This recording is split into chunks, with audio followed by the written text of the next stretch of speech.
She went back to school at 66. No one expected her to graduate. Welcome back and enjoy the story. The application form trembled in Ulla Franklin's weathered hands as she stood before the imposing brick building of Belhaven Community College. At 66, her silver hair pulled back in a neat bun. She looked nothing like the teenagers streaming past her with their backpacks and wireless earbuds. September sunshine warmed the coastal town's streets, but a chill of doubt ran through her body. "Mom, are you lost?" "The administration office for parents is that way," said a young man with a campus security badge, pointing toward a smaller building. Ulla straightened her spine, all 5'3" of her suddenly seeming taller. "I'm not lost, young man. I'm a student. Today is my first day." The security guard's eyebrows shot up, but he quickly composed his face into neutrality. "Of course, the Culinary Arts building is just beyond the quad, second floor." She nodded primly and clutched her vintage handbag closer, the one Harold had given her on their 20th anniversary, 11 years before cancer took him. Inside was his photograph, smiling at her from their kitchen in happier days, and the acceptance letter she still couldn't quite believe was real. "I'm doing it, Harold," she whispered, "just like I promised." The promise had been made in a hospital room 3 years ago, as summer rain pattered against the windows. Harold's hand, once strong from decades of carpentry work, had felt light, as a bird in hers. "When I'm gone," he'd said, his voice thin but determined, "I want you to go after that culinary degree you always wanted." "Don't look at me like that, Ulla. You've spent 43 years taking care of everyone else. It's your turn now." She'd dismissed the idea then. What was the point of pursuing a culinary degree in her 60s? But Harold's voice kept returning to her in quiet moments, while she served coffee at Mariner's Diner where she'd worked for 20 years, while she sat alone in their suddenly too large house, while she watched her grandchildren grow and her own dreams collect dust. The classroom door felt unreasonably heavy as she pushed it open. 23 young faces turned toward her, confusion evident in their expressions. Professor Daniel Chen, a man at least 30 years her junior, paused mid-sentence. "Can I help you?" he asked. Ulla Franklin pulled her shoulders back and lifted her chin. "I'm Ulla Franklin. I'm enrolled in Culinary Foundations 101. The professor consulted his roster while whispers rippled through the room. "Mrs. Franklin, yes, welcome. We were just discussing the course syllabus." She made her way to the only empty seat, acutely aware of the stares. Next to her, a young woman with vibrant purple hair and multiple piercings slid her phone beneath a notebook. "Are you, auditing the class?" the girl whispered. "No," Ulla replied, unpacking a brand-new notebook and 3 sharpened pencils. "I'm getting my degree."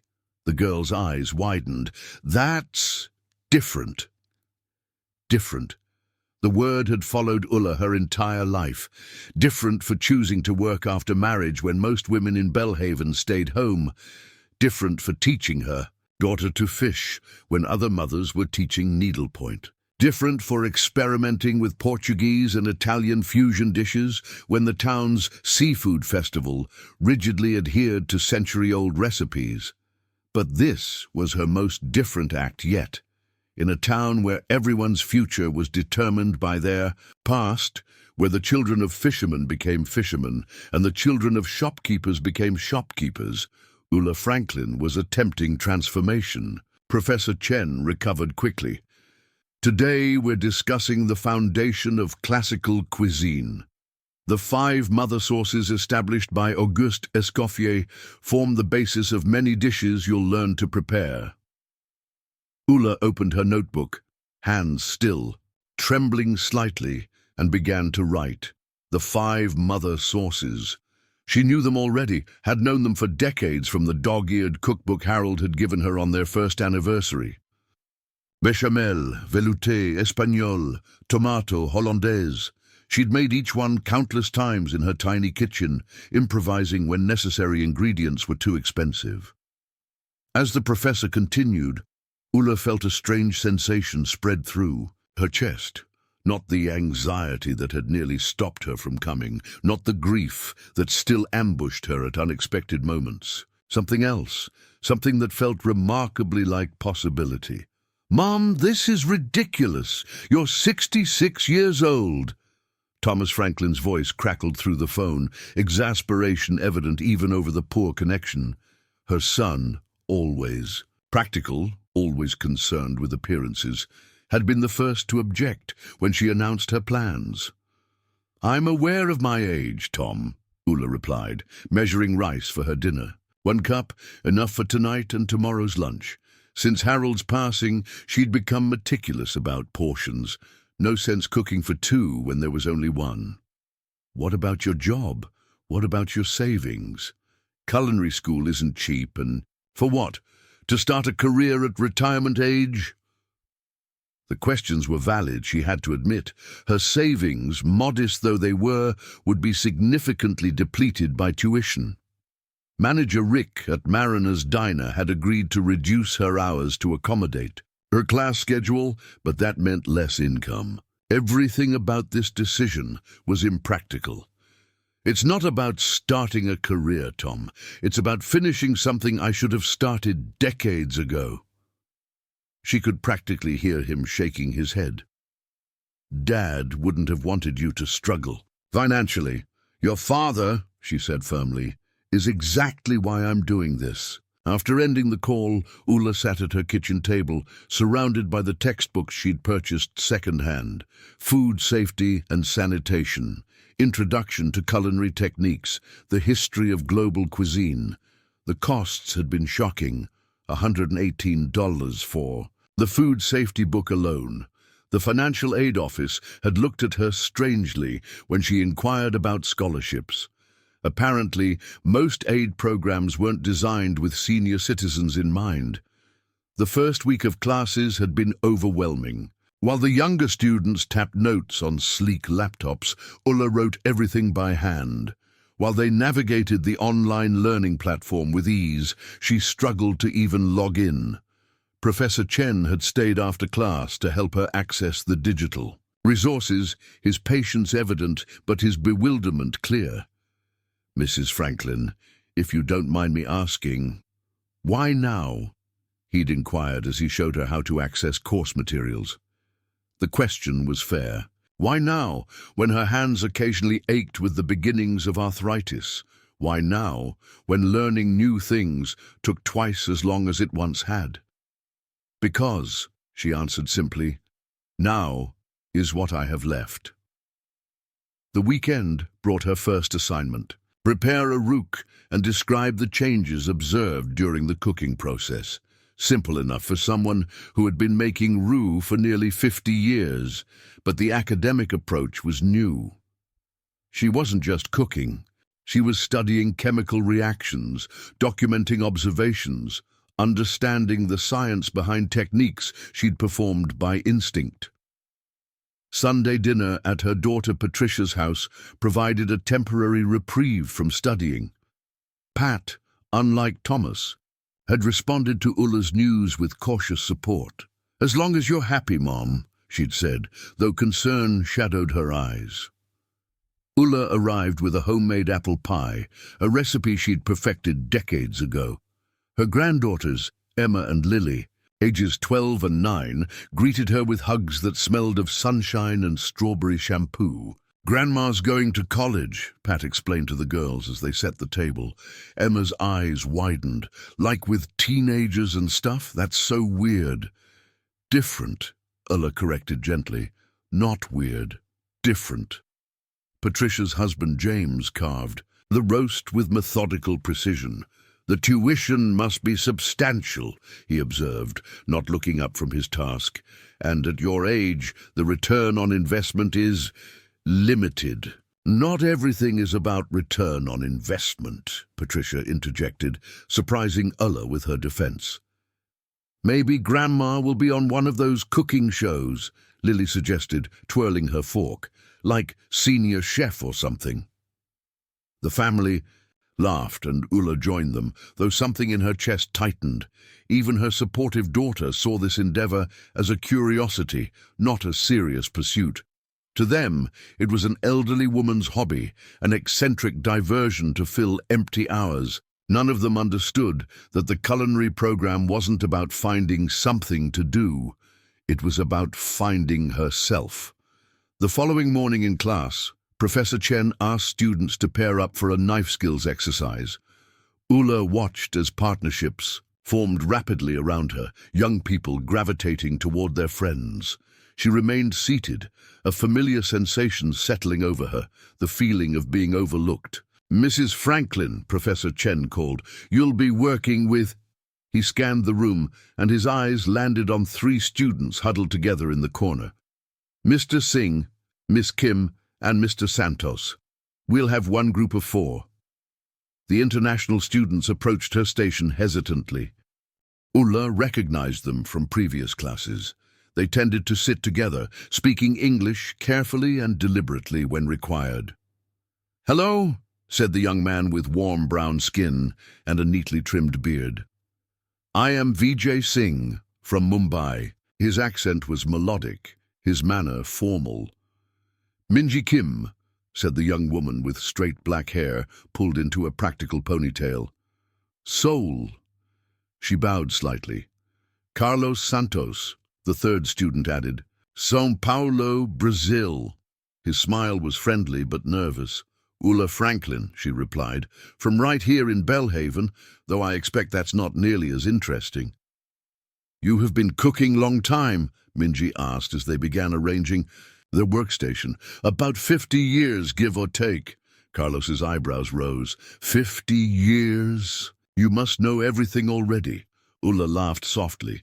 "If I knew everything, I wouldn't need to be here, would I?" As they worked, Ulla demonstrated the julienne technique she'd perfected over decades of dinner preparations. Vijay showed her a more efficient way to dice onions that reduced tears. Minji's brunoise cut was mathematically perfect. Carlos handled herbs with particular finesse, explaining that his grandmother had taught him to chiffonade basil when he was just a boy. For the first time since classes began, Ulla felt she had something valuable to offer, and something valuable to learn. "In my country," Vijay said as they cleaned their station, "it is common for elders to pursue education. My grandfather learned Sanskrit at 70. In Korea, we say, Hagyo neon nali jol eo do go chi ji an nunda," Minji added. "It means it is never too late to learn." Ulla felt something loosen in her chest. These young people from halfway across the world understood what her own family could not. If you are enjoying the story, type 5 in the comments and subscribe for more videos like this. If not, type 0. It helps me create even better content for you. Continuing. The midterm examination loomed like an approaching storm. 2 weeks into October, Professor Chen announced that students would prepare a signature dish incorporating one of the mother sauces, accompanied by a presentation explaining their culinary choices. The assignment counted for 30% of their grade. "You will work in the same groups as your knife skills exercise," he explained. "This is an opportunity to demonstrate both technical proficiency and creative innovation." Ulla met with her international trio in the college library, surrounded by culinary texts and the quiet hum of student conversations. They had unanimously elected her as team leader, a position she'd initially resisted. "I've never led anything except maybe a PTA bake sale," she'd protested.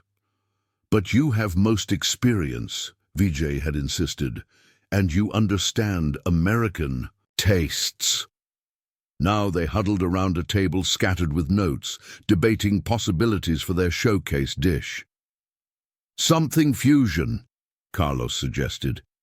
"Maybe combining techniques from all our backgrounds?" Minji nodded enthusiastically. "Yes! Korean, Brazilian, Indian, American fusion. Ulla winced. That might be too much fusion. Sometimes simple is better. What about focusing on one mother sauce and incorporating elements from each of our culinary traditions? They eventually settled on a velouté-based dish.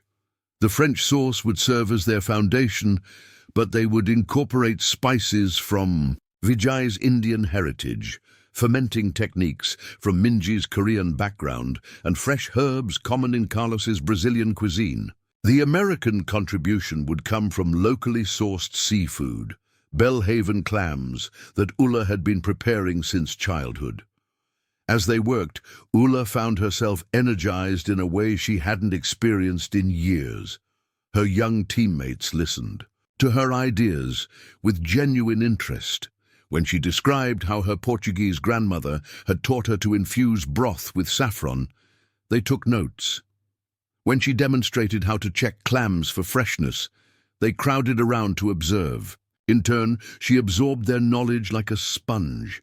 Vijay taught her about balancing spices, a science unto itself. Minji introduced her to gochujang, a fermented chili paste that added complex heat to their sauce. Carlos showed her how to properly incorporate cilantro without bruising the delicate leaves. Their practice sessions took place in the college's teaching kitchen after hours. Professor Chen had granted them special permission to use the facilities, observing occasionally from the doorway with a thoughtful expression. During one such session, as they refined their sauce, Ulla noticed two other students watching through the kitchen windows. She recognized them as Jason and Madison, top students who had made little effort to hide their surprise at her presence in the program. "They're spying on us," Minji whispered, noticing Ulla's gaze. "Let them," Ulla replied, adjusting the heat under their simmering velouté. "We have nothing to hide." The truth was more complicated. The academic aspects of the program continued to challenge Ulla in ways her teammates couldn't fully comprehend. After their practice sessions, while the others returned to dormitories equipped with high-speed internet, Ulla went home to her outdated desktop computer and struggled through online readings. The night before their midterm presentation, Ulla stayed up until nearly 2 in the morning, completing the written portion of their assignment. Her eyes burned with fatigue, and her lower back ached from hours at the kitchen table. The theoretical language of culinary arts sometimes felt like a foreign tongue to someone who had learned cooking through observation and practice rather than formal instruction. She arrived at class the next morning exhausted but prepared, their supplies carefully packed in her market basket. Their team was scheduled to present third after Jason and Madison's group and a quartet of younger students Ulla barely knew. The first presentation went smoothly. A classic béarnaise sauce paired with perfectly seared steak. Professor Chen nodded appreciatively as he tasted, making notes on his clipboard. The second group presented a deconstructed tomato sauce with modern plating that prompted murmurs of approval. When it was their turn, Ulla felt her heart racing as she carried their plates to the demonstration table. The velouté gleamed, ivory-colored and silky, infused with saffron threads that left golden traces like sunlight on snow. "Our dish represents a global journey," Vijay began, his voice clear and confident. "We begin with a traditional French, a velouté, enhanced with techniques and flavors from 4 different culinary traditions." As they took turns explaining the components, Ulla noticed Professor Chen's expression shift from polite interest to genuine curiosity. He leaned forward slightly as Carlos described the herb infusion process, his eyebrows raising as Minji detailed their fermentation method. When it was Ulla's turn to speak, she momentarily froze. The written words she'd prepared seemed to evaporate from her mind. For a terrifying second, she stood speechless before the classroom of expectant faces. Then her gaze fell on the sauce, and 50 years of cooking experience took over. "The local clams were harvested yesterday morning," she began, her voice finding its strength. I selected them for their sweetness, which complements the subtle heat from Minji's gochujang. The sauce itself follows the classical preparation with one significant deviation. The roux is cooked longer than traditional method, approaching the color of hazelnut, which provides a deeper flavor foundation for our spice blend. She continued, abandoning her prepared speech and speaking from knowledge etched into her very being. When she finished, the room remained silent for a beat before Professor Chen picked up his tasting spoon. "Interesting approach," he said neutrally, sampling their creation. His expression remained professional, but Ulla saw the slight widening of his eyes, the almost imperceptible nod of approval. He made several notes before moving to the next group. After class, as they cleaned their station, Madison approached, her smile not quite reaching her eyes. "That was unexpected," she said, glancing between Ulla and her teammates. "I guess experience counts for something, even if it's just home cooking." The dismissive tone was unmistakable. Just home cooking. As if feeding a family for 4 decades required no skill, no creativity, no intelligence. Before Ulla could respond, Minji stepped forward.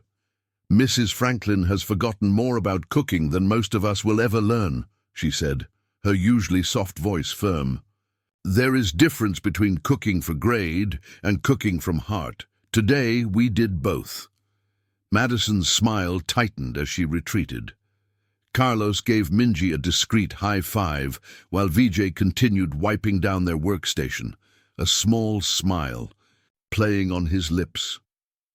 "Thank you," Ulla said quietly as they finished cleaning. "For what?" Minji asked. "I only spoke truth." 2 days later, Professor Chen posted the midterm grades. Their team had received the highest score in the class, with particular commendation for their innovative approach to traditional technique. As Ulla stared at the grade, a message notification appeared on her student portal, her first, since she rarely used the platform. It was from Professor Chen, addressed only to her. "Mrs. Franklin, your contribution to the team project was evident. Your technical skill is impressive, but more importantly, you brought perspective that enhanced the academic experience for everyone involved. I look forward to seeing your continued progress. DC." For the first time since beginning the program, Ulla allowed herself to believe that perhaps she wasn't merely an oddity, a curiosity, a woman desperately trying to recapture lost time. Perhaps she was exactly where she belonged. November arrived with biting winds that scoured Belhaven's streets, clean of fallen leaves, and sent white-capped waves crashing against the harbour walls. Ulla pulled her coat tighter as she hurried, from the bus stop to Mariner's Diner for her afternoon shift. The schedule was wearing on her. Classes in the morning, work until closing, studying until midnight, then up at 5 to prepare for the next day. The bell above the diner door jingled as she entered, the familiar scent of coffee and grilled onions enveloping her like an old friend. "There she is, our college girl," called Betty from behind the counter. At 72, Betty had been serving coffee at Mariner's since before Ulla was hired. Her permanent smile lines framed shrewd eyes that missed nothing. Ulla hung her coat on the rack and tied her apron with practiced efficiency. "Any specials today?" "Clam chowder and grilled cheese. And before you ask, no, I didn't make the chowder your way. Rick says we stick with the recipe card." Rick. Donovan, the diner's manager and nephew of the original owner, emerged from the back office at the sound of his name. At 47, he had his uncle's business sense, but none of his culinary passion. "Ulla, got a minute?" he asked, gesturing toward the office. She followed him, already anticipating the conversation. The reduced hours she'd requested had been a concession on Rick's part, one he'd made grudgingly and reminded her of frequently. "Winter schedule's coming up," he began without preamble.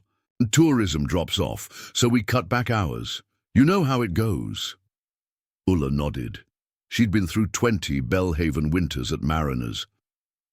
I need to know if you're planning to continue with this school thing next semester.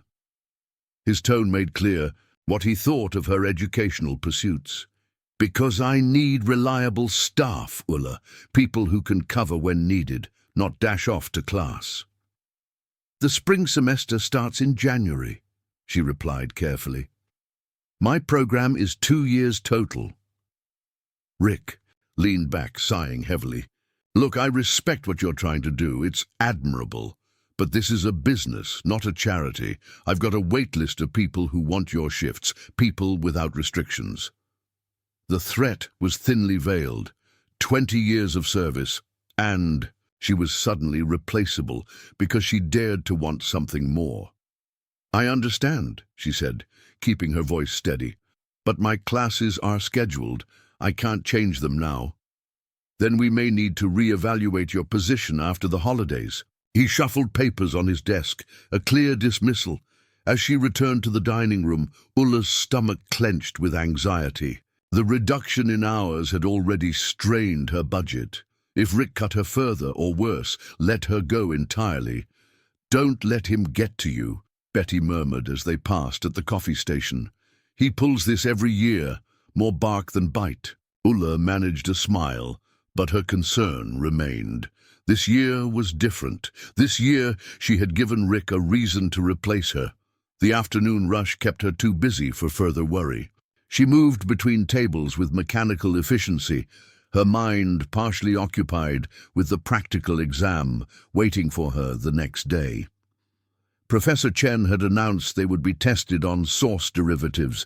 Each student would randomly draw a mother source and be required to create 2 classical derivatives under timed conditions. At table 7, a group of local business owners were engaged in animated conversation. Ulla recognized James Porter, who owned the hardware store, Susan Whitaker from the real estate office, and Raymond Lee, a property developer who had recently moved to Bellhaven from Boston. It's a prime location, Raymond was saying as Ulla refilled their coffee cups. Right on the waterfront, historic building, established clientele. But it's been Mariners forever, Susan replied. The community won't like it, Raymond shrugged. The community adjusts, that's progress. Ulla's hand froze mid-pour. They were discussing Mariners Diner, her workplace, her lifeline, while completing her education. Excuse me, she interrupted, abandoning her professional neutrality. Are you talking about this diner? The 3 exchanged glances before. Raymond nodded. News travels fast in small towns, I see. This is the first I'm hearing of it, Ulla replied, struggling to keep her voice level. Is Mariners being sold? James looked uncomfortable. Nothing's finalized, Ulla. Rick's considering options, that's all. Options that include selling to developers? The coffee pot felt suddenly heavy in her hand. I assure you, Raymond said smoothly, if Mariners changes hands, we would consider retaining current staff. Those who are fully committed, the qualification stung, fully committed, unlike a 66-year-old woman dividing her time between work and education. Ulla completed her rounds mechanically, her mind racing. If the diner sold, her already precarious financial situation would become untenable. Without this income, her tuition payments, modest rent, and basic expenses would quickly deplete her savings. The remainder of her shift passed in a blur of coffee refills and food orders. When she finally hung up her apron at 8 o'clock, fatigue weighed on her like a physical presence. The practical exam loomed tomorrow, but now it seemed pointless. What good was excelling in class if she couldn't afford to continue? The bus ride home felt longer than usual, the vehicle nearly empty as it rumbled through Bellhaven's darkened streets. At her stop, the driver, a grey-haired man named Earl, who had been operating this route for years, gave her a concerned look. You doing all right, Miss Ulla? Looking a bit peaky tonight? Just tired, Earl. Thank you for asking. Her small rental cottage welcomed her with silent darkness. After Harold's passing, she'd sold their family home, unable to afford its upkeep. on a diner wages. This one-bedroom cottage with its tiny kitchen was all she could manage, and even then, only because the landlord, Mr. Abernathy, had known Harold and kept the rent below market value. Ulla turned on the lights and set her bag on the kitchen table, automatically reaching for her textbooks before stopping herself. What was the point of studying when her entire plan was crumbling? If she lost her job, continuing school would be impossible. If she abandoned school to keep her job, she would be surrendering the promise she'd made to Harold and to herself. The practical exam instructions stared up at her from a printout. Mother sources and their derivatives, a subject she knew intimately, not from textbooks but from decades of practical application. In her small kitchen, with limited ingredients and equipment, she had mastered these techniques out of necessity. While her classmates had spent weeks memorizing the theoretical relationships between sources, Ulla had lived them. She reached for a small pot, filling it with milk for a bechamel. There was comfort in the familiar motions, whisking the roux until it smelled of toasted butter, gradually incorporating the warm milk, watching the sauce thicken to the perfect consistency.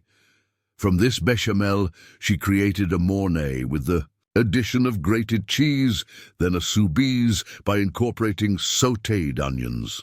The physical act of cooking centered her, as it always had. In Harold's final months, when medical bills overwhelmed them and the future seemed frightening and empty, she had cooked. When the children left home, their rooms echoing with silence, she had cooked. When grief threatened to swallow her whole, after the funeral, she had cooked. Now facing another potential loss, she returned to the sanctuary of her stove. By midnight, her kitchen counter displayed 5 perfectly executed sauce derivatives. She had photographed each one with her outdated phone, planning to compare them with her results from tomorrow's exam.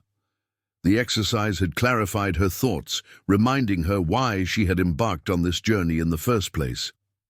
The culinary program wasn't just about fulfilling a promise to Harold, it was about reclaiming the passion that life's necessities had gradually submerged. It was about proving to herself more than anyone that she was more than a widow, more than a mother, more than a waitress, taking orders and delivering plates.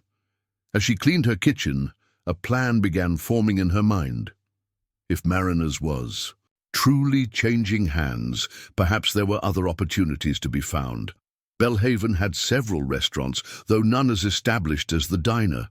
Perhaps one of them would value an employee with formal culinary training, even if that employee was past retirement age. The exam the next morning went better than she could have hoped. Drawing the tomato sauce card, Ulla created a perfect Spanish sauce and a Creole sauce that prompted Professor Chen to take a second taste.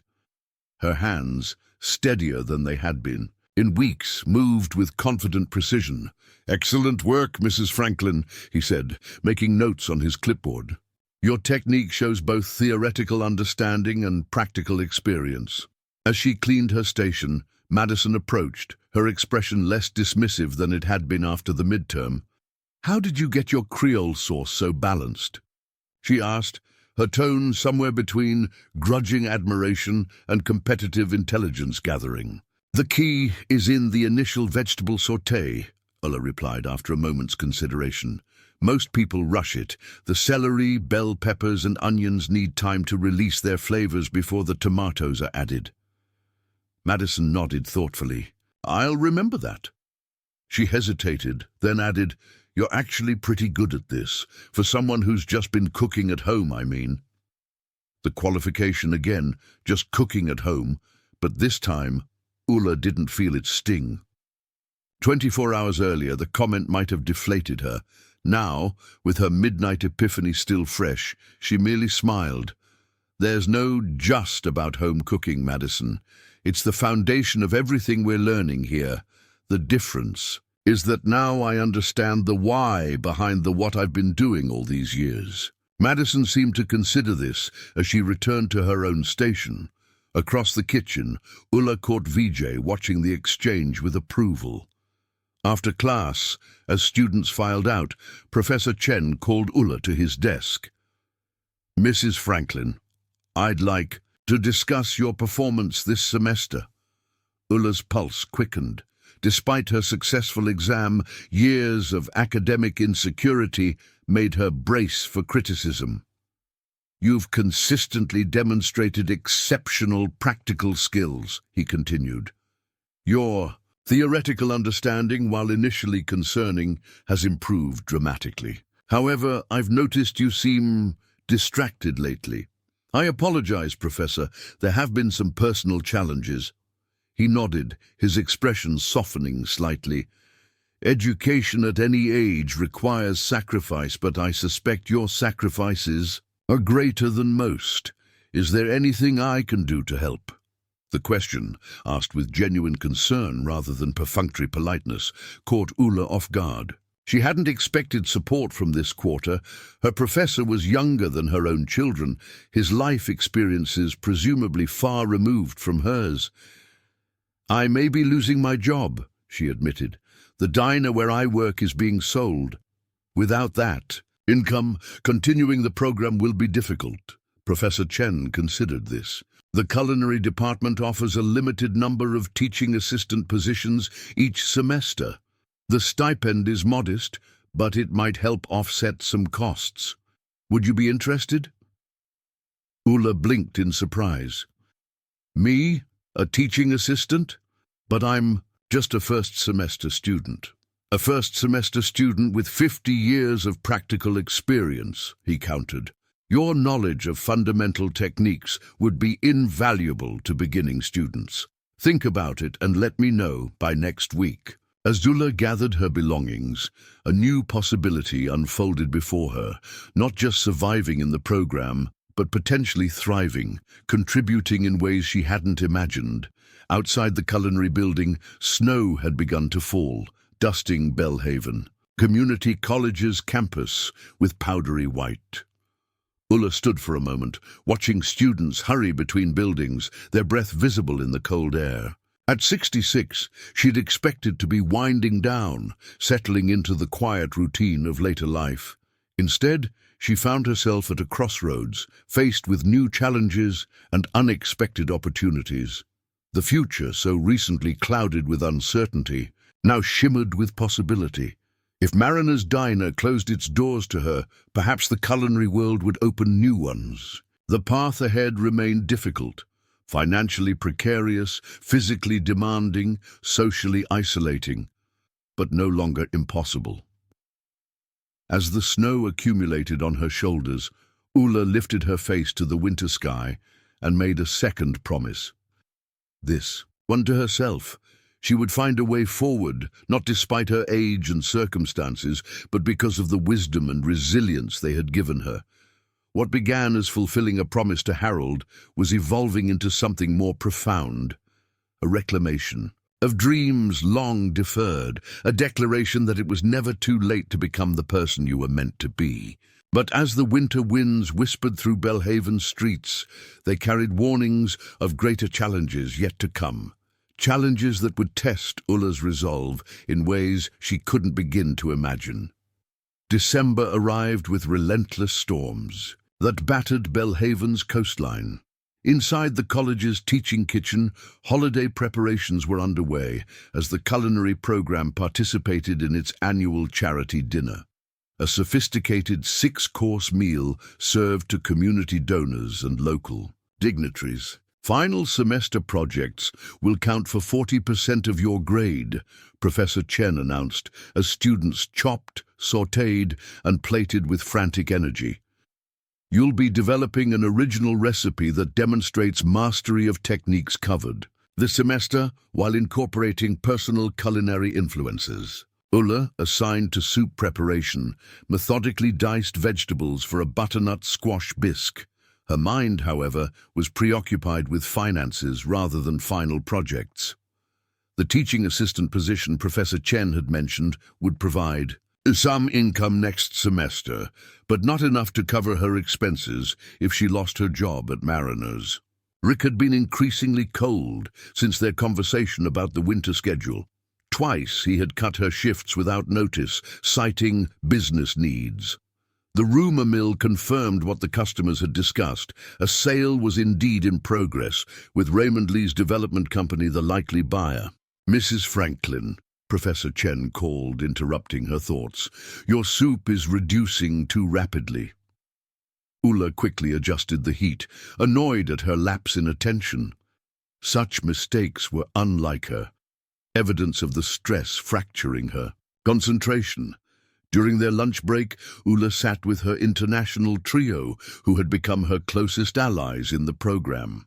They had claimed a corner of the student lounge, away from the louder groups of younger students.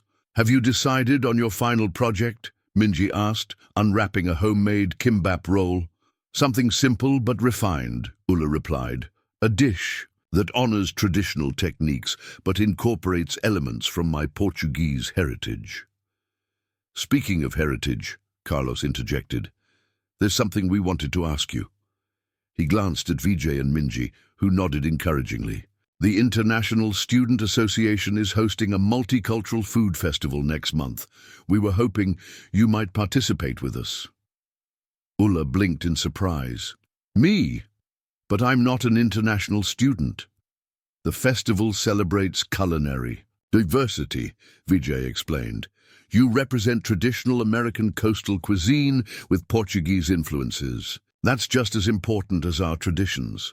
The invitation touched her deeply. Throughout her life in Belhaven, Ulla's cooking had been viewed as merely practical, necessary but unremarkable. These young people recognized it as something culturally significant. "I'd be honored," she said, her voice slightly husky with emotion. As they discussed possible dishes for the festival, Madison approached their table, looking uncharacteristically uncertain. "Sorry to interrupt," she said, "but I heard you talking about the multicultural food festival." She hesitated. "I was wondering if you had room for another participant." The international trio exchanged glances of surprise, but Ulla smiled. "Of course, pull up a chair." By the time finals week arrived, Ulla had settled on her project, a modernized version of her grandmother's Portuguese fish stew, showcasing the classical techniques she'd refined during the semester while honoring her family's traditions.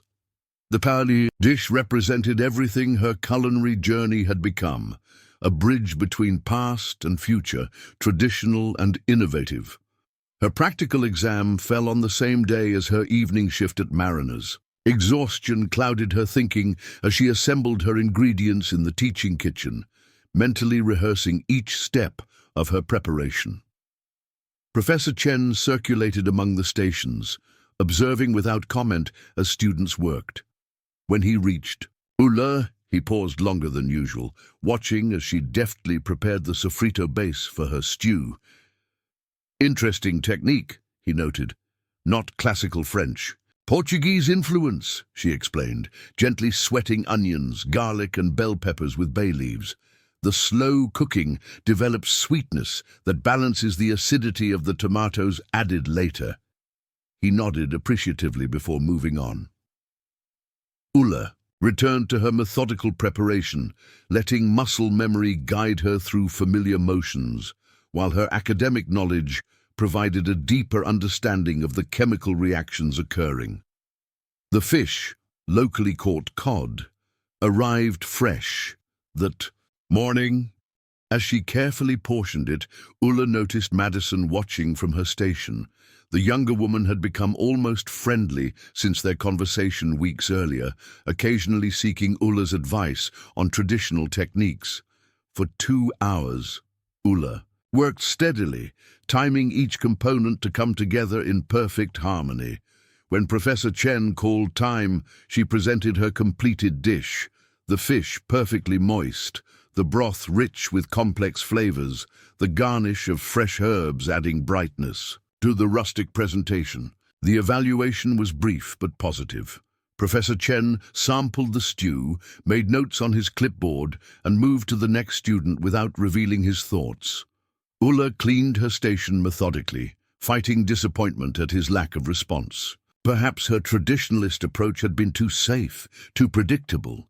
That evening at Mariner's, her feet ached as she moved between tables. The dinner rush was particularly busy, tourists and locals seeking shelter from the December chill in the diner's warm interior. Rick watched from behind the counter, his expression unreadable as she handled the increased workload.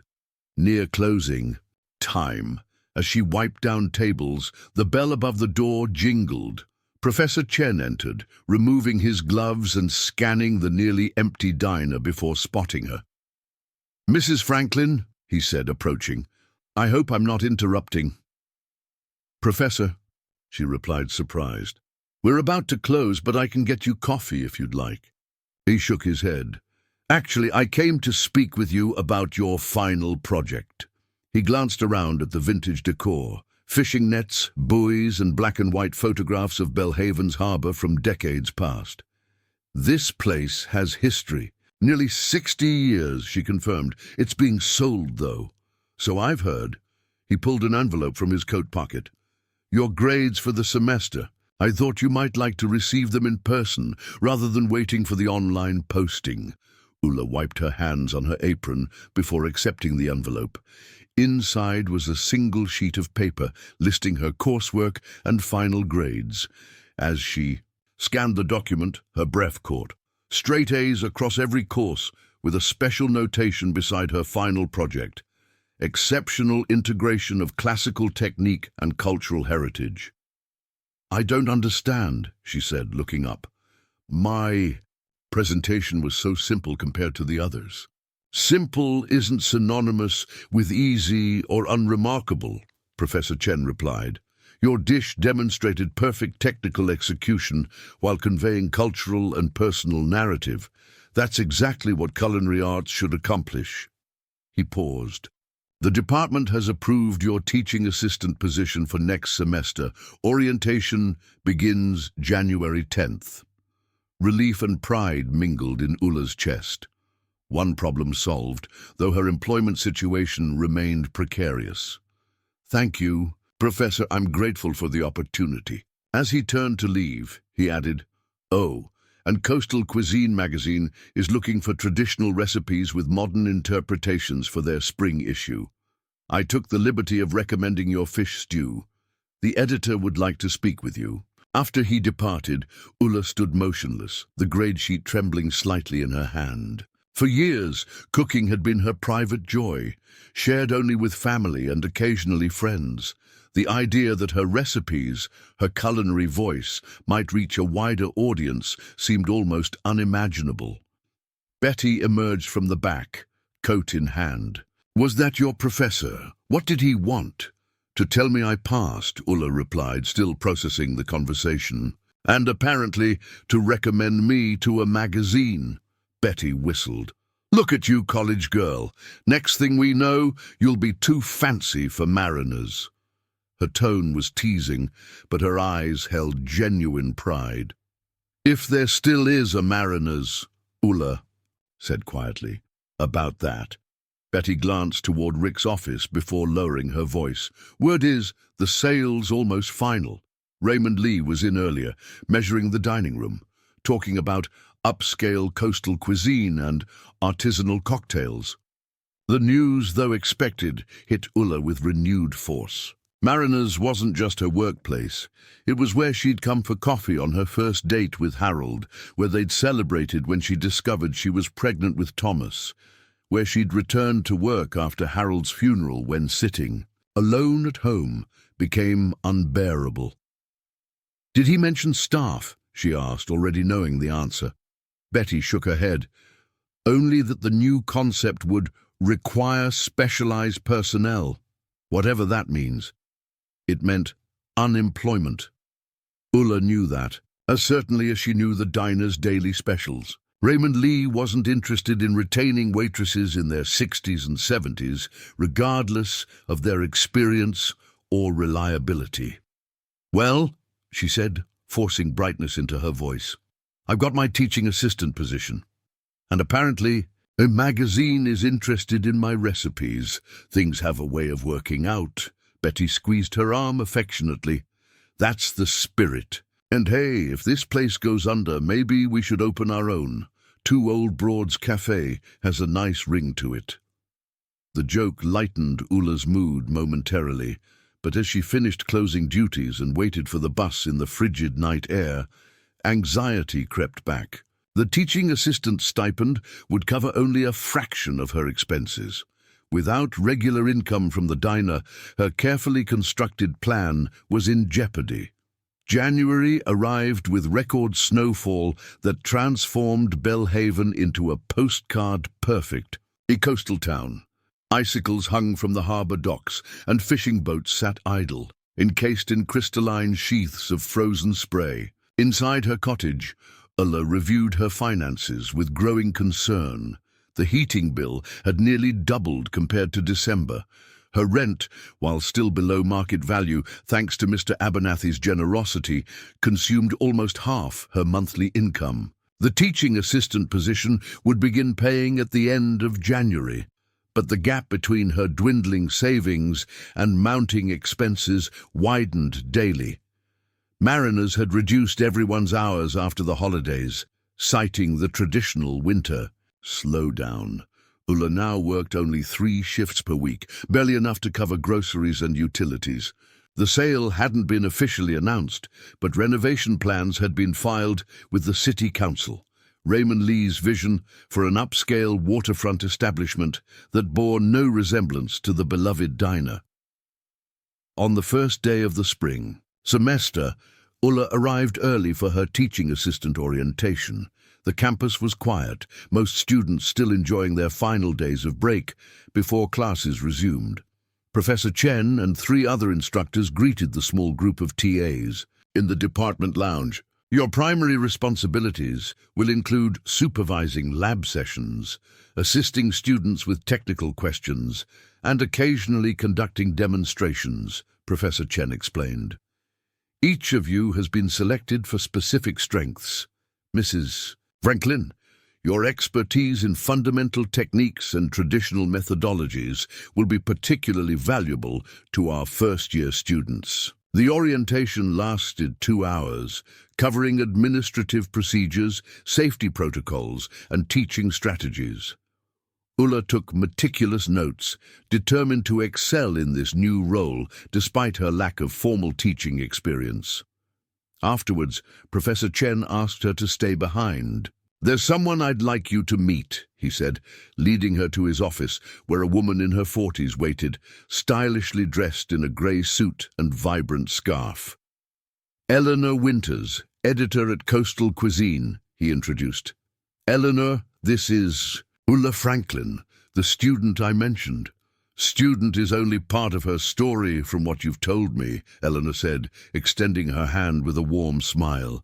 "Chef Chen speaks very highly of your traditional Portuguese-American fusion approach." Ulla shook her hand, momentarily thrown by Professor Chen's new designation. "Chef, not professor," a subtle but significant acknowledgement of his professional status. "I'm flattered by his recommendation," she replied, "though I wouldn't call myself a fusion chef. I simply cook the food my grandmother taught me, with techniques I've learned here." "That authentic perspective is exactly what we're looking for," Eleanor explained. "Our spring issue focuses on heritage reimagined, traditional recipes adapted. For contemporary palates, we'd like to feature your Portuguese fish stew with your story alongside it." The offer was both thrilling and intimidating. "My story isn't particularly remarkable," Ulla demurred. Eleanor's laugh was genuine. A 66-year-old woman pursuing culinary education and excellence when most people are settling into retirement?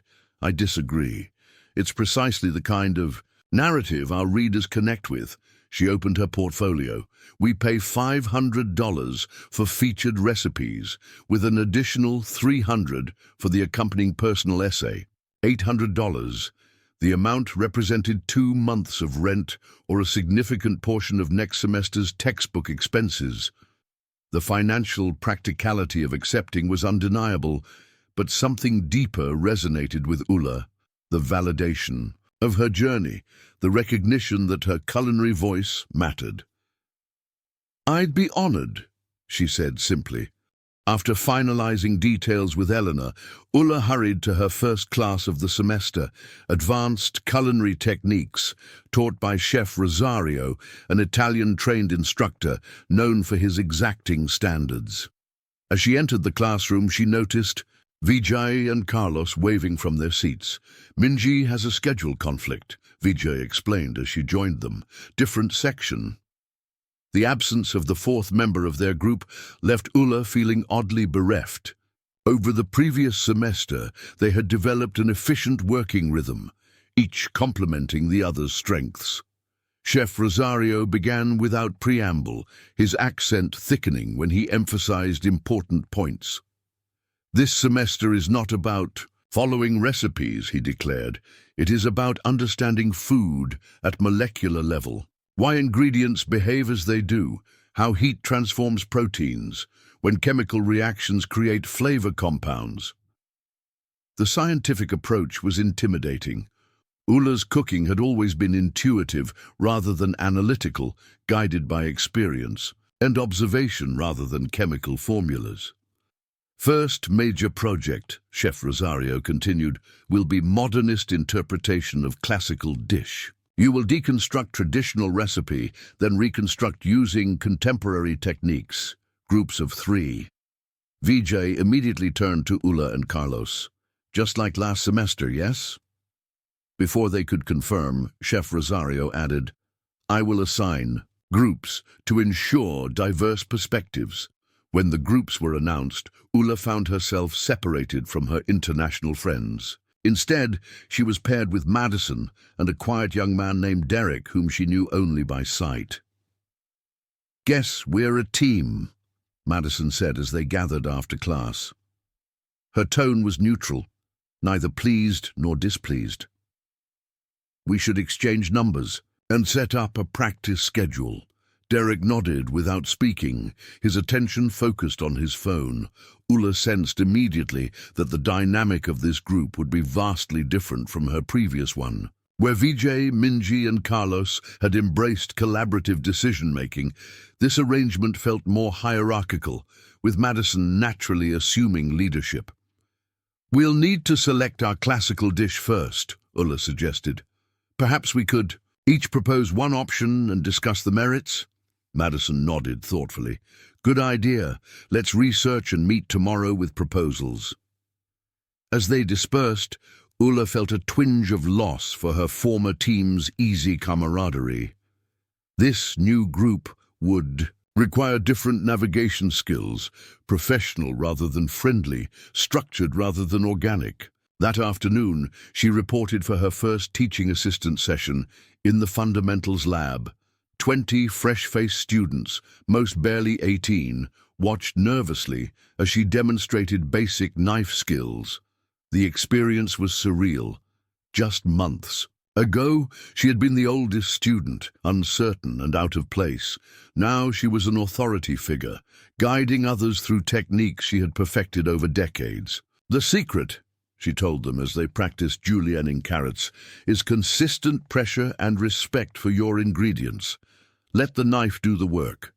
Moving between stations, offering gentle corrections and encouragement, Ulla discovered an unexpected joy in teaching. When a young woman with trembling hands nearly sliced her finger, Ulla steadied her wrist and guided her through the motion again. "I'm so bad at this," the student whispered, close to tears. "You're not bad," Ulla replied firmly. "You're beginning." There's a difference. By session's end, even the most fumbling students had produced passable vegetable cuts. Their collective relief and pride reminded Ulla of her own early struggles and triumphs. Chef Chen observed the final minutes from the doorway, nodding approval as she concluded the session. "Natural teacher," he commented as students filed out. "You connect theory with practical application effectively." "Thank you, Chef," she replied, the title still feeling strange on her tongue. "They're eager to learn." "Most are," he agreed. "Some need more motivation than others." He hesitated. "There's another opportunity I wanted to mention. The department is seeking part-time instructors for community cooking classes, evening and weekend sessions, non-credit. The pay is modest, but might supplement your income. Ulla's heart leapt at the possibility. Teaching evening classes would allow her to maintain her diner shifts while adding another income source. I'd be very interested. Good, I've already recommended you. Interview next week. He handed her a folder with program details. One more thing. The International Student Association is coordinating with local restaurants for their food festival. Some establishments are seeking temporary cultural consultants to develop special menus. Your Portuguese background might be valuable. The cascade of opportunities left Ulla momentarily speechless. After months of financial anxiety, multiple potential income sources were suddenly materializing. Moreover, these weren't just jobs, they were opportunities to share her culinary knowledge and heritage in meaningful ways. Thank you for thinking of me, she managed finally. I'm not doing you favors, Mrs. Franklin, he replied, his tone matter of fact. I'm connecting qualified people with appropriate opportunities. Your age is irrelevant. Your skills and knowledge are what matter. As she packed her supplies, Ulla reflected on his words. Your age is irrelevant.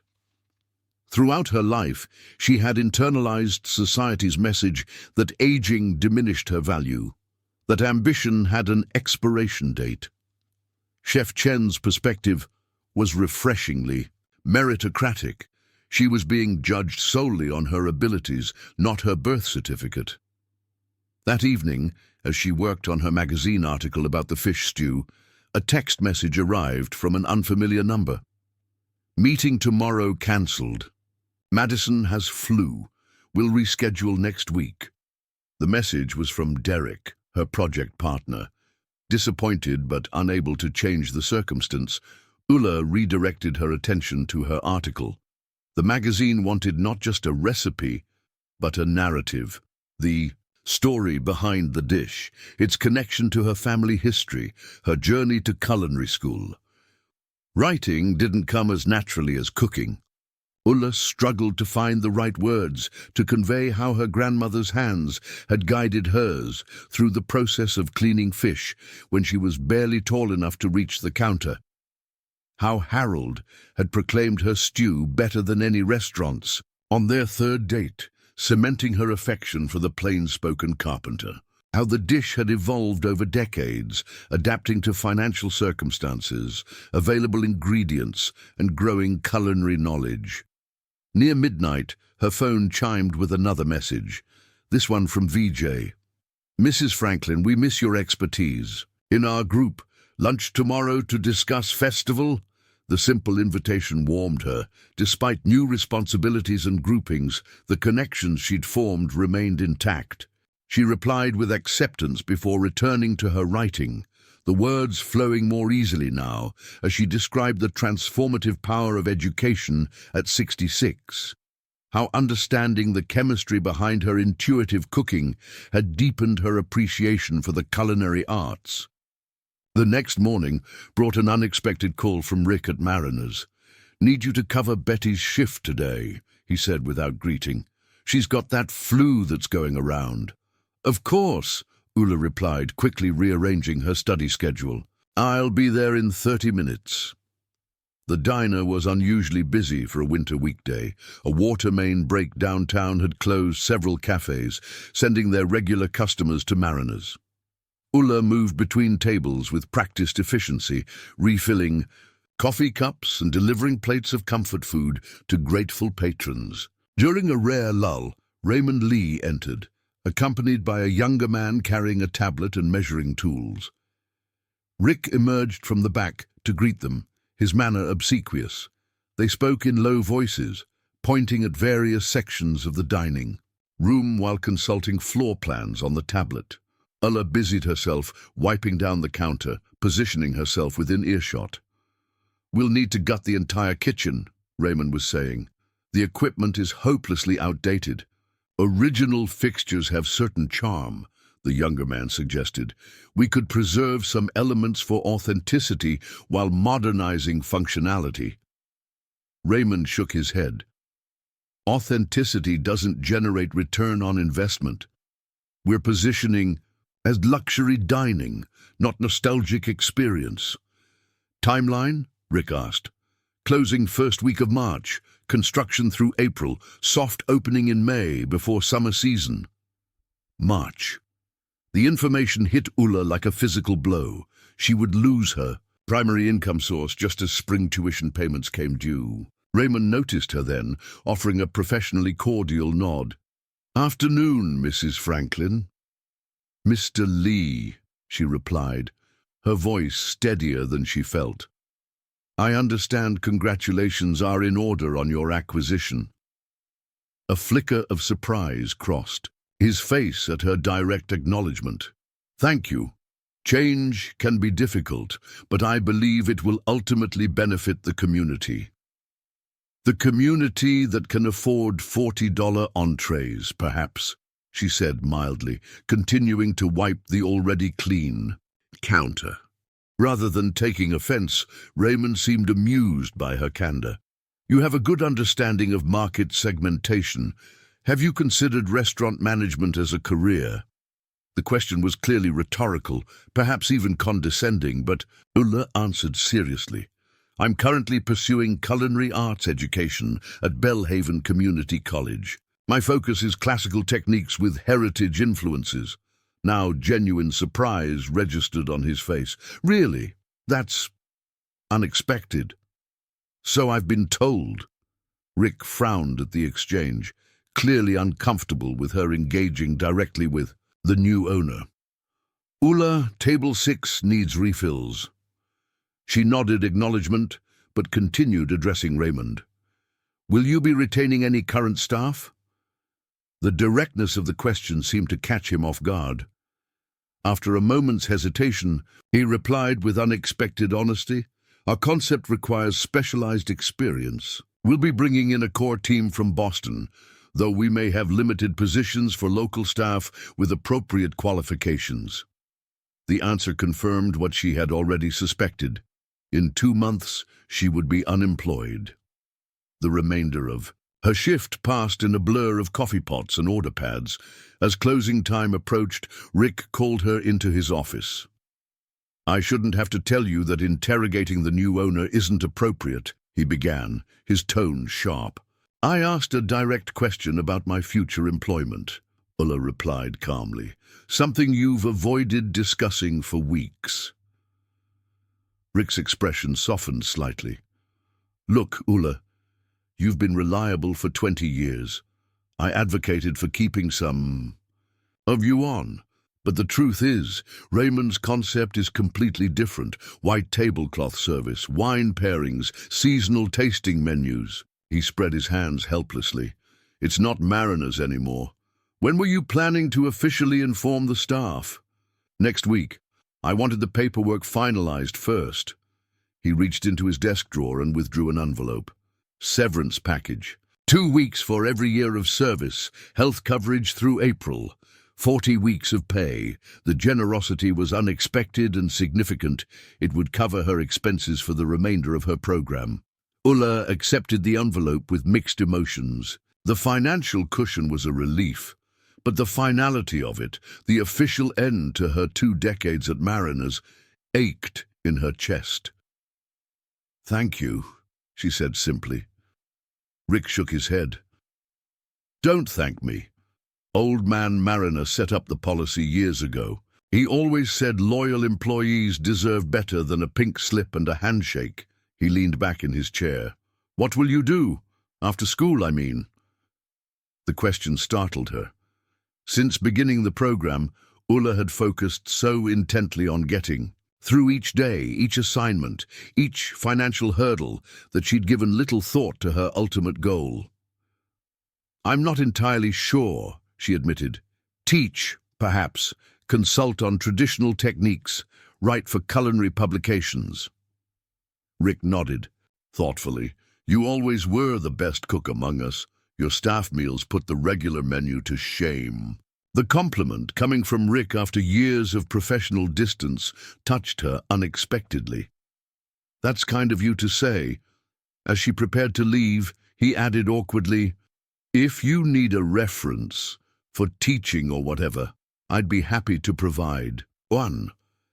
Outside, the winter night was clear and cold, stars sharp as knife points in the black sky. Ulla waited at the bus stop, the severance package secure in her bag, her mind racing with calculations and possibilities. The financial pressure that had constrained her for months was suddenly eased, at least temporarily. With careful budgeting, the severance combined with her teaching assistant position and potential community class instruction could sustain her through the remainder of her program. For the first time since beginning this journey, Ulla allowed herself to contemplate not just surviving her education, but thriving in it, focusing on learning rather than merely making ends meet. As the bus rumbled toward her stop, Ulla realized she'd reached a turning point. The closing of Mariners wasn't just an ending, it was a nudge toward something new. Without the safety net of her long-time job, she would be forced to pursue other opportunities more aligned with her developing skills and ambitions. The path forward remained uncertain, filled with challenges she couldn't yet anticipate. But as the bus doors opened at her stop, Ulla stepped out with something she hadn't felt in months: hope. Have you ever had to drastically change your life, path later in life, or know anyone who has done something similar? I'd love to hear about your experience in the comments. February brought unseasonable warmth to Belhaven, melting January's snow and awakening premature buds on the town's cherry trees. For Ulla, the month unfolded with unexpected intensity as multiple commitments converged. The multicultural food festival, originally scheduled for late January, had been postponed due to the influenza outbreak that swept through campus. Now, with just 2 weeks until the rescheduled event, preparation time had compressed dramatically. Meanwhile, her magazine article deadline loomed. Her teaching assistant duties expanded to include one-on-one tutoring, and her modernist cuisine project with Madison and Derek faced its first major milestone. "We're falling behind," Madison declared during their study session in the campus library. Her flu had kept her absent for nearly 2 weeks, and Derek's participation remained minimal, his contributions limited to researching molecular gastronomy, techniques he seemed reluctant to actually perform. "I've been testing components at home," Ulla offered, opening her notebook to detailed sketches and observations. The traditional cassoulet breaks down to duck confit, white beans, sausage, and aromatics. "I've experimented with bean puree spherification and duck fat powder." Madison leaned forward, suddenly interested. "You've been doing molecular techniques at home. How? That equipment is expensive." "Improvisation," Ulla explained. "I don't have an anti-griddle, but frozen cookie sheets work for flash freezing. I made alginate bath from ingredients ordered online. It's primitive, but effective for testing concepts."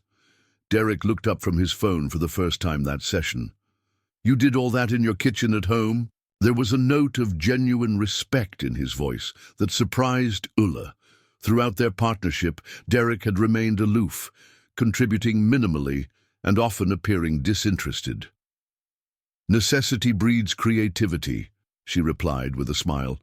"My budget doesn't allow for fancy equipment." Madison pulled Ulla's notebook closer, studying the meticulous notes and experiments. "This is impressive. You've basically done the foundational work already." The acknowledgement from her academically competitive classmate felt like a significant victory. "It's just a starting point," Ulla said modestly. "We need to refine the concepts and create a cohesive presentation." For the next hour, the group dynamic shifted subtly. Madison still directed overall strategy, but she deferred to Ulla's practical insights about which molecular techniques might actually succeed in their limited practice time. Derek revealed unexpected knowledge about flavor chemistry, suggesting complementary elements for each deconstructed component. We could create a cassoulet journey, Madison suggested, excitement building in her voice. Start with familiar elements, then progressively introduce more abstract interpretations as the dish unfolds. Ulla nodded, warming to the concept. Traditional to avant-garde, honoring history while embracing innovation. Exactly. Madison scribbled rapidly in her notebook. It's perfect. It creates a narrative arc on the plate. The collaborative energy that had been missing from their group suddenly materialized. 3 distinct perspectives converging around a shared vision. By session's end, they had divided responsibilities according to their strengths. Madison would handle plating design and presentation, Derek would refine the chemical aspects of their molecular components, and Ulla would ensure the fundamental flavors remained authentic throughout the transformation. As they gathered their materials to leave, Madison hesitated. Ulla, would you be willing to meet separately to work on technique? My molecular execution is inconsistent. The request represented a significant shift from Madison's earlier dismissive attitude toward Ulla's home cooking background. Of course, Ulla agreed. My schedule is tight, but we could use my TA lab hours if you don't mind working while I supervise other students. That would be perfect. Thank you. Madison's gratitude seemed genuine. As she departed, Ulla reflected on how dramatically relationships had evolved since her first day on campus, from skepticism and dismissal to respect and collaboration. The following morning, Ulla met with Vijay, Carlos, and Minji to finalize their food festival plans. The International Student Association had secured booth space in the campus quadrangle, with each cultural group responsible for preparing and serving small plates that represented their heritage. We've created fusion menu, Vijay explained.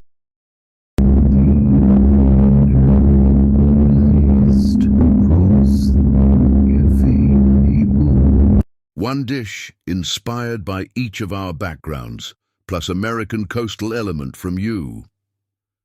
The menu was ambitious. Korean spiced clam fritters, Portuguese-Brazilian seafood empanadas, Indian-influenced fish curry with local catch, and miniature lobster rolls with international accompaniments. Each dish cleverly incorporated elements from multiple cuisines while remaining approachable for festival attendees. This is wonderful, Ulla said, genuinely impressed by their creativity, but the preparation timeline seems challenging. Minji nodded seriously.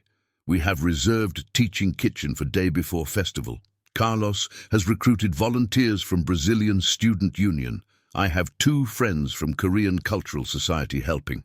And I've arranged for wholesale seafood purchase through my uncle's restaurant supplier, Vijay added. Significant discount. Their organization and initiative amazed Ulla. These young people, navigating education in a foreign country, had managed logistical details that would challenge seasoned professionals. I'm free all day Saturday to help with preparation, she offered, and I've spoken with 3 local restaurants about your cultural consultant idea. 2 expressed interest in meeting next week. As they continued planning, Ulla's phone chimed with a text message from an unfamiliar number. Mrs. Franklin, this is Raymond Lee. I'm interested in discussing a potential opportunity. Are you available for coffee this afternoon? Lighthouse Cafe, 3 p.m. The message was so unexpected that Ulla read it twice. Raymond Lee, the developer who was transforming Mariner's Diner into an upscale restaurant, wanted to meet with her. Curiosity overcame skepticism as she replied with acceptance. The Lighthouse Cafe occupied a renovated harbor building, its wide windows offering panoramic views of Belhaven's waterfront. Unlike the homey comfort of Mariner's, the cafe featured sleek modern furnishings and abstract marine art.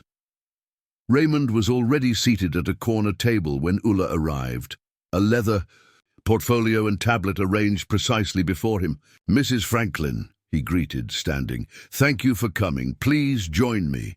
As she settled into the chair opposite him, a server immediately appeared with an elaborate coffee service: French press, artisanal creamer, raw sugar cubes. The performative nature of the presentation contrasted sharply with Marina's practical approach: bottomless cup, creamer pitcher, sugar packets. "I appreciate your time," Raymond began after the server departed. "I understand you're quite busy with your culinary program and teaching responsibilities." The fact that he knew about her teaching position surprised Ulla. "Word travels quickly in Belhaven." "Indeed." He smiled slightly. "After our conversation at Mariner's, I made inquiries about your background. Your professors speak highly of your skills and knowledge."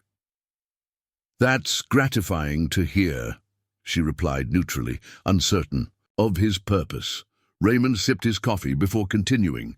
"As you know, I'm developing a new restaurant concept for the Mariner's location. Tidewater will feature elevated coastal cuisine with contemporary presentation and locally sourced ingredients." He opened his portfolio, revealing professional renderings of an elegant dining space that bore little resemblance to the diner's current homey interior. "It's certainly a dramatic transformation," Ulla observed, studying the images of white tablecloths, ambient lighting, and minimalist place settings. "Change is necessary for growth," he replied smoothly. "However, I've been reconsidering one aspect of our approach. While we're bringing in an executive chef from Boston, I believe the menu would benefit from authentic local influence, someone who understands traditional Belhaven flavors and techniques." Ulla's pulse quickened as she began to understand the direction of the conversation. "And you're looking for a consultant?" "Initially, yes." Raymond leaned forward slightly. "With potential for a more permanent position as our heritage cuisine specialist. Your background, Portuguese-American coastal cooking, traditional techniques, plus your formal culinary education, represents exactly the bridge between authenticity and innovation that Tidewater aims to embody." The offer was so unexpected that Ulla struggled to maintain her composure. Raymond Lee, who had seemed determined to erase every trace of Mariner's working-class charm, was now suggesting she might have a place in his upscale vision. "I'm flattered," she said carefully, "but confused. I thought your concept required specialized experience that current Mariner's staff lacked." Raymond had the grace to look slightly abashed. "My initial assessment was incomplete. After researching your background and speaking with Chef Chen, I realized that sometimes specialization comes through unexpected channels. Your decades of practical experience combined with formal training offer a perspective our Boston team lacks." The validation was satisfying, but suspicion lingered. What exactly would this position entail? During development, you would consult on menu items that incorporate local traditions and our sophistication standards. If successful, we would offer especially chef heritage cuisine elements. He named a consulting fee that exceeded Ulla's monthly diner salary, followed by a potential annual compensation that momentarily took her breath away. The opportunity represented everything she might have hoped for: financial security, professional respect, the chance to preserve and elevate traditional recipes she valued. Yet something felt wrong about accepting a position in the establishment that was displacing her colleagues. "What about the other Mariner's staff?" she asked. "Betty has worked there for 30 years. Earl has been cooking the daily specials for 15. Raymond's expression shifted subtly. "As I mentioned previously, most positions require experience that aligns with our concept. We're providing generous severance packages." The answer confirmed her discomfort. Raymond valued her skills, but dismissed those of her co-workers, whose practical knowledge equaled or exceeded her own in many areas. "I appreciate the offer," she said slowly, "but I need time to consider it." "Of course." He slid a business card across the table. Take the weekend to think it over. We're finalizing. Consultants next week. As Dula gathered her belongings to leave, Raymond added, "One more thing, we've requested certification as a culinary externship site for Belhaven Community College students. If approved, we'll offer paid training positions each semester. Professor, Jen mentioned you might be interested in helping develop that program." The addition of student opportunities shifted the equation slightly. If Tidewater became an educational resource for culinary students, perhaps some good might come from Mariner's transformation. That would be a valuable community contribution, she acknowledged. "I'll be in touch next week." The remainder of the day passed in a blur of teaching responsibilities and festival preparations. By evening, as Ulla settled at her kitchen table with a simple dinner, her mind remained unsettled.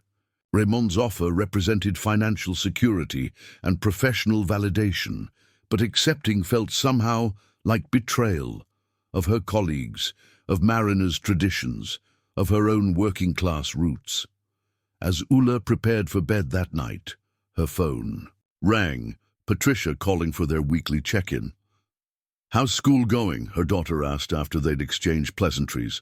"Busy, but good. I've been offered a teaching assistant position, and there's a possibility of community cooking classes as well." "That's wonderful, Mom." Patricia's voice warmed with genuine pride. "And how are things at the diner?" Ulla hesitated before answering. "Actually, it's closing in March, being converted to an upscale restaurant." "Oh no, what will you do?" "I have some options." Ulla briefly explained the severance package and Raymond's consulting offer. After a thoughtful pause, Patricia asked, "What does your gut tell you about the consulting position?" The question struck at the heart of Ulla's discomfort. It's a generous offer, and the work would be interesting, but it feels, I don't know, like I'm benefiting from something that's hurting others. "You always did have a strong sense of loyalty," Patricia observed. "But, Mom, sometimes taking care of yourself isn't betrayal, it's survival." The perspective gave Ulla pause. Throughout her life, she had prioritized others' needs, her husband's career, her children's education, her colleagues' well-being. Perhaps Patricia was right. Perhaps accepting Raymond's offer wasn't betrayal, but simply self-preservation. "I'll think about it," she promised. "How are the girls?" The conversation shifted to family updates, providing a welcome distraction from her professional dilemma. Later, as she drifted towards sleep, Ulla realized that for the first time in her adult life, she had multiple paths before her: teaching, consulting, writing, creating. The uncertainty was both terrifying and exhilarating. The following week brought unexpected developments that shifted her perspective yet again. During a teaching session, Chef Chen mentioned that the college's culinary department was expanding its community outreach. "We're developing a mentorship program for at-risk youth," he explained as they reset the kitchen after class. "Teaching, basic cooking skills, nutrition, potential career paths. We need instructors comfortable with beginners, someone who can connect technical skills with practical home application." "That sounds worthwhile," Ulla commented, organizing utensils methodically. "The grant includes instructor compensation," he continued. "Not substantial, but sufficient for part-time work. Would you be interested? Your patience with struggling students has been noted." The opportunity resonated deeply. Unlike Raymond's high-end consulting position, this would allow her to share culinary knowledge with those who needed it most: young people without access to formal training or family traditions. "Yes," she answered without hesitation. "I'd be very interested." Her certainty about the mentorship program contrasted sharply with her ambivalence regarding Raymond's offer, revealing where her true passion lay: teaching rather than creating, serving community rather than catering to luxury, preserving traditions by passing them forward rather than repackaging them for profit. The next day brought another revelation. During their scheduled practice session for the Modernist Cuisine project, Madison arrived visibly distressed. "Everything all right?" Ulla asked as they prepared their workstation. Madison hesitated before replying. "My mother's been diagnosed with early-onset Alzheimer's. She's only 58. Her voice wavered slightly. "The doctors say maintaining routines and familiar activities might help slow progression. She used to love cooking before." Understanding dawned immediately. "Before caring for family took precedence," Ulla completed gently. Madison nodded, surprise flashing in her eyes at Ulla's intuitive grasp of her situation. "Exactly.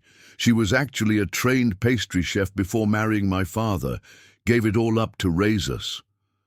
She began precisely measuring ingredients, her movements mechanical. "I've been thinking about what you said, about there being no just in home cooking, that it's the foundation of everything." "It is," Ulla affirmed. "I'd like to create a simple cookbook for her, recipes she can still manage as her condition progresses, things she loved making for us growing up, adapted to accommodate her changing abilities." Madison looked up, vulnerability evident in her expression. "Would you help me with that? You understand how to simplify techniques without losing essence, how to make complicated things accessible." The request touched Ulla deeply. This young woman, who had initially dismissed her as merely a home cook, now recognized that very experience as valuable expertise. "I'd be honored," she said sincerely. The conversation marked a turning point in their relationship, transforming them from reluctant partners to genuine collaborators. As they worked through molecular techniques for their project, Ulla began suggesting simplified alternatives for Madison's cookbook, ways to preserve flavor profiles and presentation while reducing procedural complexity. That evening, Ulla called Raymond Lee. Her decision had crystallized, shaped by the day's events. "I've considered your generous offer," she began after pleasantries, "and while I'm flattered, I must decline the consulting position." "That's disappointing," Raymond replied, surprise evident in his tone. "May I ask why? If compensation is the issue, there's room for negotiation." "It's not about money," Ulla explained. "I've accepted other commitments that align more closely with my personal goals, teaching and community outreach primarily." A brief silence followed before Raymond spoke again. "I respect your decision, though I admit I don't entirely understand. Our offer represented significant professional advancement. For me, advancement isn't only measured in title or salary," she replied thoughtfully. "It's also about purpose and connection." The conversation ended cordially, with Raymond expressing hope that she might reconsider in the future. After hanging up, Ulla felt a curious lightness. Declining the prestigious, lucrative position might seem irrational to others, but it felt absolutely right. Her path forward was becoming clearer, not as a specialized chef in an upscale restaurant, but as an educator and preserver of culinary traditions. 2 days later, as Ulla supervised a lab session, a commotion in the hallway drew her attention. Chef Chen entered, accompanied by an elderly gentleman in an impeccable suit. Students straightened automatically, sensing the visitor's importance. "Mrs. Franklin," Chef Chen called, "a moment please. I'd like to introduce Dean Harrison, head of the Business and Hospitality Division." Ulla approached, wiping her hands on a kitchen towel. The Dean extended his hand with a warm smile. "Mrs. Franklin, I've heard remarkable things about your contributions to our program. Chef Chen speaks highly of your teaching abilities and culinary knowledge." "Thank you, Dean Harrison. I'm simply sharing what I've learned through experience." "Sometimes experience is the most valuable education," he replied. "I understand you've declined a position with Tidewater to focus on teaching." The fact that he knew about Raymond's offer surprised her. "News travels quickly," she observed for the second time that week. In academic circles as well as small towns, he agreed with a chuckle. I'm here because we're expanding our culinary faculty for fall semester, 2 adjunct instructors for introductory courses. Your name was immediately suggested. The offer momentarily stunned her. I'm still a student, she protested. I won't complete my program until spring. Unconventional, perhaps, but not unprecedented. Your decades of practical experience combined with formal education create a unique qualification. You would continue your studies while teaching basic courses. He named a part-time salary that, while modest compared to Raymond's offer, would provide stable income beyond graduation. I don't know what to say, Ulla admitted, genuinely overwhelmed. Say you'll consider it, Dean Harrison replied. We need instructors who understand both theory and application, who can guide students through fundamental techniques with patience and insight. From what I've observed today, you possess those qualities in abundance. After promising to consider the position, Ulla returned to her students with a curious sense of destiny fulfilled. 6 months ago, she had entered the culinary program, feeling out of place and inadequate. Now she was being actively recruited to join the faculty, her age and experience recognized as assets rather than liabilities. The convergence of opportunities, teaching, assistant, community outreach, youth mentorship, and now potential adjunct faculty, represented more than employment. They formed a coherent path forward, allowing her to transform decades of practical cooking into a meaningful second career sharing knowledge with others. That night, as she practiced molecular gastronomy techniques for her project, Ulla found herself smiling at the unlikely trajectory her life had taken. At 66, when many of her peers were settling into comfortable retirement, she was embarking on a new professional journey that integrated everything she had learned throughout her life. The vibrant colors of her experimental food elements, brilliant. Saffron spheres, emerald herb oils, ruby tomato foams, seemed to reflect the unexpected brightness of her future. What had begun as fulfilling a promise to Harold had evolved into something neither of them could have imagined. Not just a culinary education, but a second life enriched by purpose, challenge, and connection. As February drew to a close, the Multicultural Food Festival transformed Belhaven Community College's quadrangle into an international marketplace. Colorful banners representing dozens of countries fluttered in the early spring breeze. Temporary cooking stations emitted tantalizing aromas that drew crowds of students, faculty, and community members. The booth Ulla shared with her international friends quickly became one of the most popular. Their fusion approach, combining traditional techniques with cross-cultural flavors, appealed to adventurous eaters and comfort food seekers alike. Ulla's Portuguese Brazilian seafood empanadas disappeared almost as quickly as they emerged from the portable fryer, while Minji's Korean-spiced clam fritters garnered enthusiastic praise from the college president himself. Between serving periods, Ulla circulated among other booths, sampling dishes and exchanging techniques with students from around the world.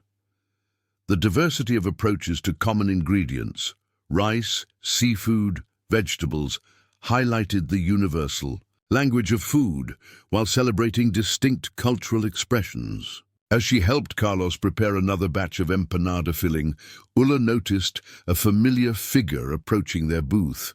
Raymond Lee, accompanied by his young assistant and another man she didn't recognize. Mrs. Franklin, Raymond greeted her. Your reputation as a culinary innovator continues to grow. These empanadas are exceptional. Thank you, she replied, genuinely pleased by the compliment. But innovation here is collaborative. The filling is Carlos's Brazilian family recipe. The dough incorporates Portuguese techniques I learned from my grandmother, and the garnish features Korean gochujang aioli developed by Minji. Raymond introduced his companion, Philippe Desmarais, the Boston chef he had recruited for Tidewater. The French-trained chef observed their operation with professional interest, asking detailed questions about their fusion approach and preparation methods. "We're still seeking a heritage cuisine consultant," Raymond mentioned casually as they prepared to leave. "The position remains open should you reconsider." Ulla smiled politely. "I appreciate your persistence, but my decision stands. However, I would be happy to recommend several talented local cooks with deep knowledge of regional traditions." "Please do," Chef Desmarais interjected, handing her his card. "Authentic local influence would enhance our concept considerably." After they departed, Carlos nudged her playfully. "You turned down job with fancy restaurant? Why?" Ulla continued portioning dough with practiced efficiency. "It wasn't the right fit. I've found my place elsewhere." Vijay, who had been restocking their supplies, rejoined them. "Teaching suits you better than restaurant work. You have gift for explaining complex things simply." "Besides," Minji added pragmatically, "fancy restaurant probably has terrible hours. No time for family, for living." Their assessment aligned perfectly with her own reasoning. The prestige of Raymond's offer had been tempting, but the substance of her new teaching opportunities provided deeper satisfaction. At 66, time had become her most precious commodity, too valuable to sacrifice for status or even substantial financial gain. As the festival concluded and they packed their supplies, Chef Chen stopped by their booth. "Congratulations on your success today. The cross-cultural collaboration produced impressive results." "Thank you, Chef," they replied. In near unison, he handed Ulla an envelope. "The magazine article has been published online. Print edition releases next week, but the editor sent an advance copy." His normally reserved expression softened slightly. "Your story is inspirational, Mrs. Franklin. It embodies the transformative potential of culinary education at any age." That evening, alone in her cottage, Ulla opened the envelope with trembling fingers. The article appeared under the headline, "Heritage Reimagined, a Culinary Journey 6 Decades in the Making." And accompanying her fish stew recipe was a professionally photographed image that captured its rustic elegance, alongside a sidebar featuring her story. From young bride learning her grandmother's techniques to culinary student at 66. The writer had captured her journey with surprising insight. Franklin represents a bridge between generations of culinary knowledge, preserving traditional methods while embracing contemporary understanding. Her late-life educational pursuit challenges assumptions about career timelines and reminds us that culinary mastery is a lifelong endeavor. As she read the article, tears blurred Ulla's vision. Seeing her life's work, dismissed for decades as merely practical household management, recognized as valuable cultural preservation, felt profoundly validating. The recipe that had sustained her family through lean years and celebrated milestones now served as a vehicle for sharing her heritage with a wider audience. The magazine had included her email address for reader questions. Already several messages had arrived. Culinary students seeking advice, older adults inspired by her example, home cooks interested in Portuguese techniques. Each represented a connection forged through shared passion for food and tradition. Among the emails was one from James, Patricia's husband, whose initial skepticism about her educational pursuits had been among the most discouraging. Impressive article. The girls showed it to their classmates. They're quite proud of their grandmother, the professional chef. We all are.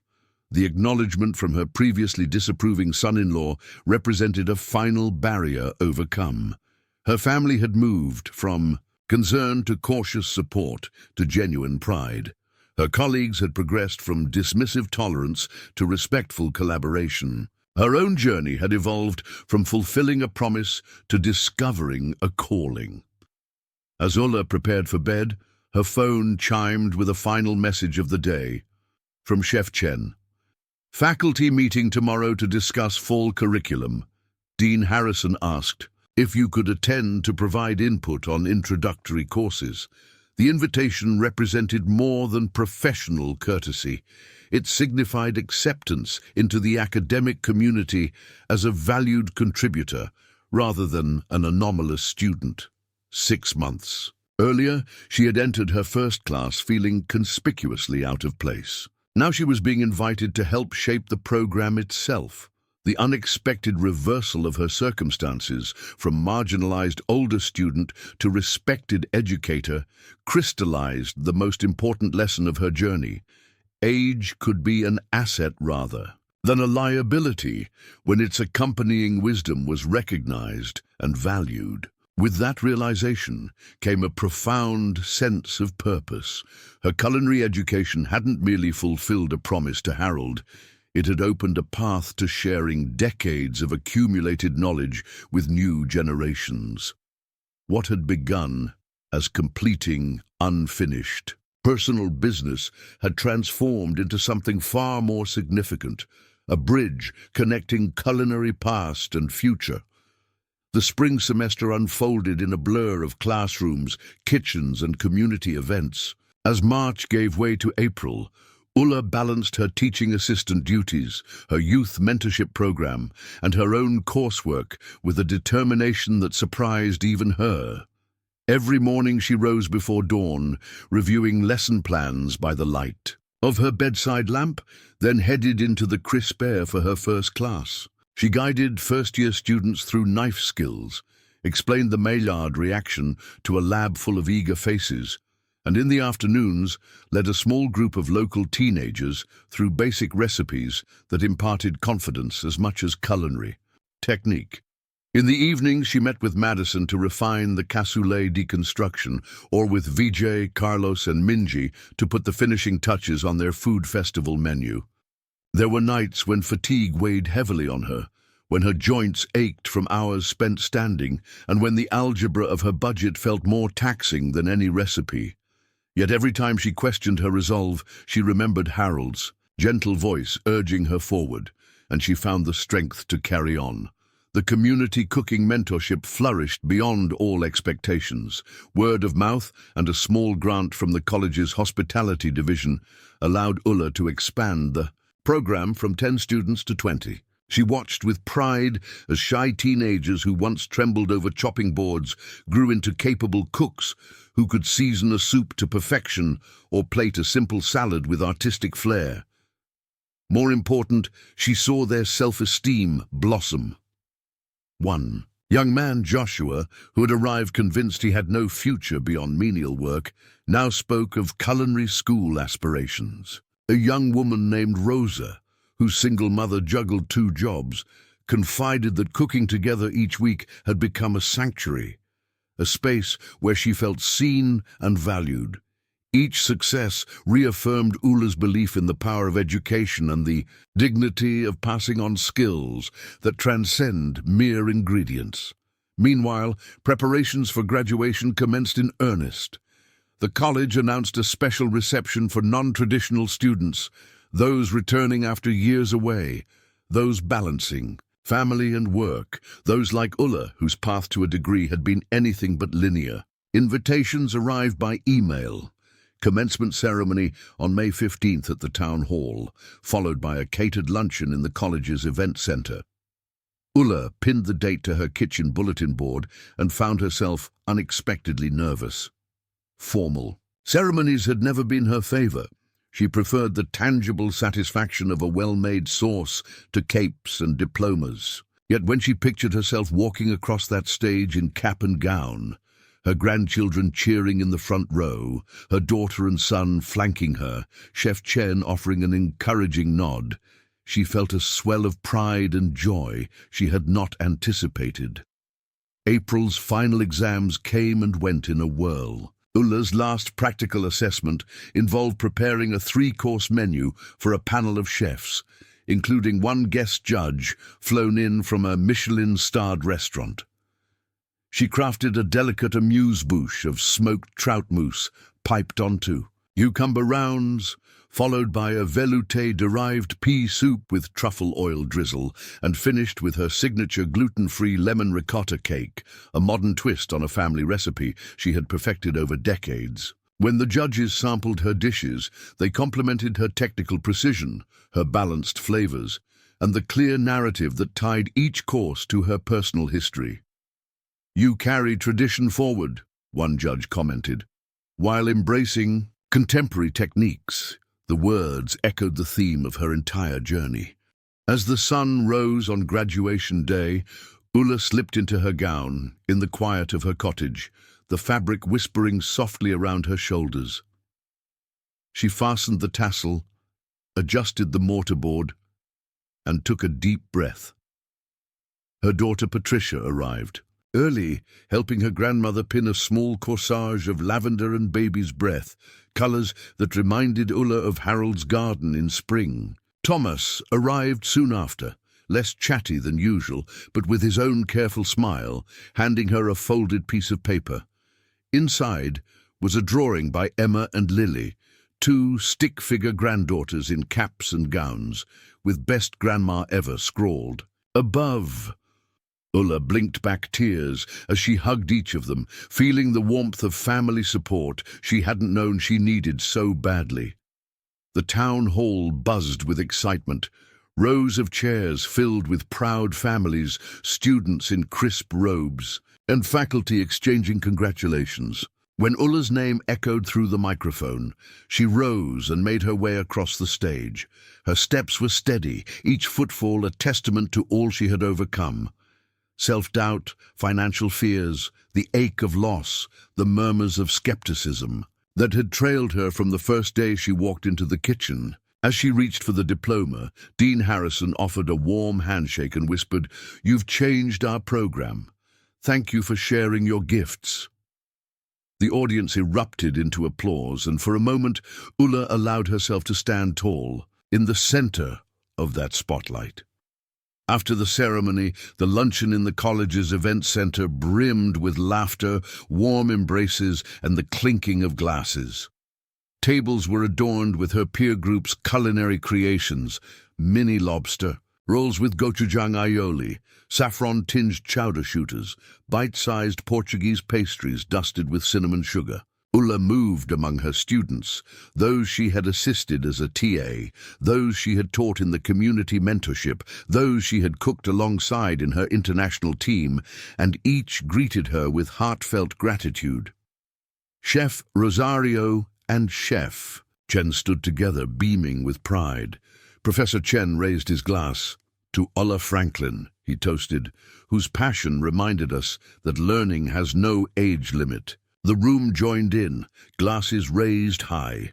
In the weeks that followed, Ulla's life settled into a rewarding new rhythm. She began teaching her own introductory culinary classes at the college, her adjunct position officially in place. Each semester, she guided a new cohort through the fundamentals: knife skills, mother sauces, plating principles, with the same patience and insight that had characterized her work as a TA. Her community mentorship program received continued funding, expanding into a youth summer camp where at-risk teens could explore cooking under her gentle guidance. She consulted occasionally for Tidewater, offering heritage cuisine workshops to the executive chef and his team, ensuring the upscale menu honored Belhaven's coastal roots. And in quiet moments at home, she wrote recipe essays for Coastal Cuisine magazine, her published fish stew article, followed by features on pastry secrets and fermentation fundamentals. Her children, Thomas and Patricia, became her staunchest advocates. Thomas, who once fretted over bills and practicalities, now spoke of Ulla's classes as a community lifeline, recommending expanded culinary programming to the local Chamber of Commerce.